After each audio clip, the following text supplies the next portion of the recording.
अधूरी तस्वीर, शिवानी की शापित विरासत। यह कहानी है शिवानी की, एक चित्रकार जिसने एक अधूरी तस्वीर को पूरा कर भयानक गलती कर दी। यह गलती उसे ऐसी अंधेरी दुनिया में खींच ले गई जहां से निकलना नामुमकिन था। माता पिता के निधन के बाद शिवानी अपनी पैतृक हवेली में रहने लगी, जो पहाड़ियों के बीच छिपी एक पुरानी सुनसान जगह थी। गांव वाले फुसफुसाते थे कि हवेली में कुछ अधूरा है। शिवानी को विरासत में एक बंद कमरा मिला। अटारी की सफाई करते हुए उसे एक पुरानी तस्वीर मिली। तस्वीर में एक लड़की का चेहरा आधा था, बाकी हिस्सा फाड़ा गया था। पीछे लिखा था, इसे पूरा मत करना वरना वो लौट आएगी।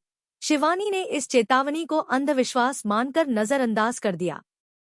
जैसे ही शिवानी ने तस्वीर को अपनी कला से जोड़ा, अजीब चीजें होने लगी।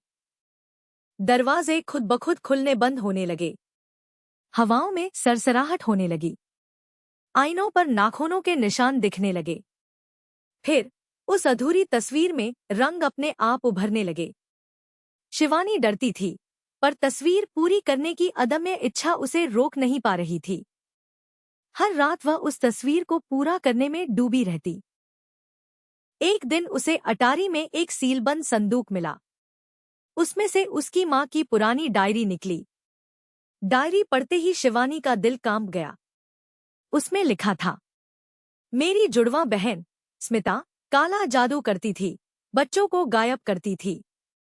हमने उसे जिंदा दीवार में दफन किया था, पर उसकी आत्मा अब भी यहीं है।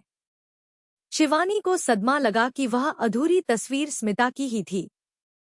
उसी क्षण जैसे किसी अदृश्य शक्ति ने शिवानी को जकड़ लिया। उसका हाथ अपने आप ब्रश उठाने लगा। तस्वीर तेजी से पूरी होने लगी। घर में दीवारें हिलने लगी, लाइटें जलने बुझने लगी और हवेली में स्मिता की भयानक चीख गूंजने लगी। हवा में सल्फर की गंध फैल गई। जिस रात तस्वीर पूरी हुई, हवेली का दरवाजा अपने आप बंद हो गया।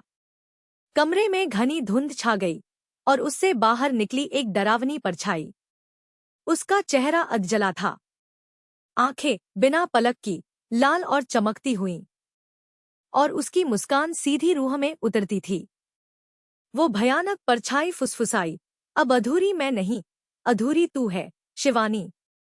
उसकी आवाज हड्डियों तक सहरन पैदा कर रही थी। अगले दिन सुबह गांव वालों ने हवेली के बाहर एक नई तस्वीर देखी। तस्वीर में दो चेहरे थे, एक शिवानी का शांत और बेजान, और दूसरा स्मिता का, जिसका चेहरा अब पूरी तरह से साफ था, भयानक मुस्कान के साथ। और तस्वीर के नीचे भयानक रूप से लिखा था, मैं अब पूरी हो गई हूँ और तुम अधूरी रह गई। शिवानी कभी नहीं मिली।